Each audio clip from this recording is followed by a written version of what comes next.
Man, these new 22 Bolt EUVs sure are quiet and spacious. All right, this 2022 Bolt EUV just landed here at Ray Chevrolet. It has a lot of nice options on it, like the heated seats, cooled seats. One of the great things about these is the range. Everyone's worried about range on your vehicles.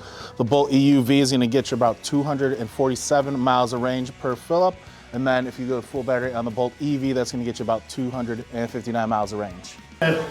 And with the new EUV bolts, you get the level 1 and the level 2 chargers that come with it.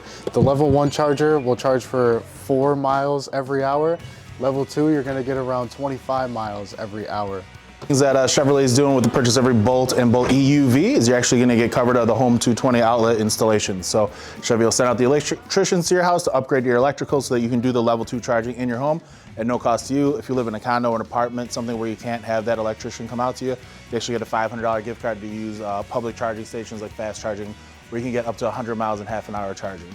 Come see us here in Fox Lake. At Ray Chevrolet, home of the raised price promise, where the price you see is the price you pay, and we are your EV experts.